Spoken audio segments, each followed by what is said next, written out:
Sur le papier, le fonctionnement de Schengen est simple.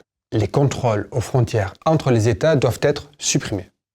Ok, mais en pratique, l'affaire a été un peu plus compliquée. Si l'accord de Schengen avec ses 33 articles ne faisait que poser un cadre général, il est revenu à la Convention d'application des accords de Schengen signée en 1990 de détailler en 142 articles l'ensemble des règles qui vont effectivement permettre la suppression des contrôles aux frontières intérieures dans l'espace Schengen.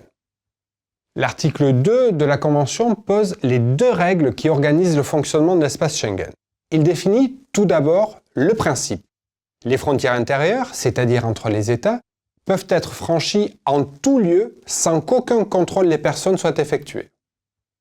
L'article 2 définit ensuite les conditions dans lesquelles les contrôles aux frontières peuvent être rétablis.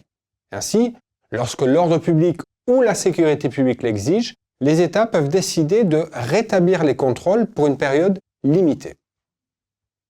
En pratique, les contrôles ont été rétablis lors de championnats de football pour éviter l'entrée dans le pays organisateur de hooligans.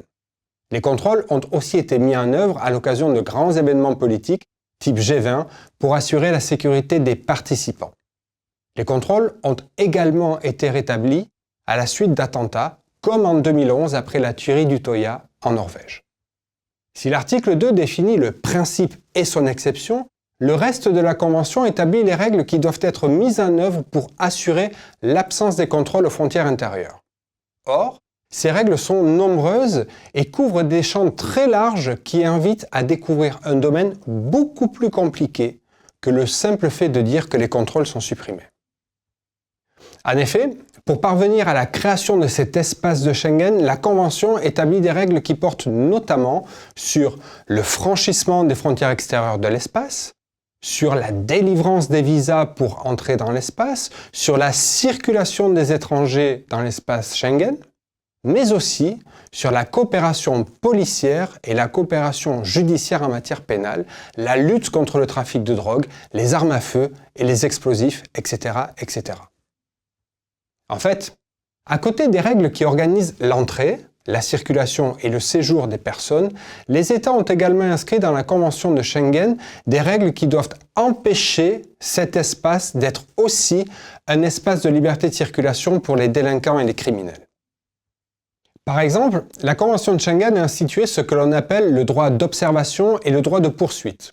Le droit d'observation, c'est la possibilité pour des policiers belges de continuer à observer en France une personne présumée avoir participé à des faits punissables en Belgique.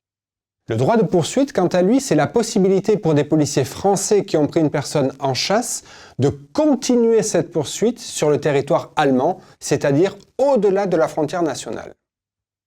Ces exemples démontrent que la coopération de Schengen établit un équilibre entre liberté de circulation et sécurité dans l'espace pour les citoyens qui y résident. En réalité, Schengen, ce sont des montagnes politiques et juridiques que les États européens ont réussi à franchir.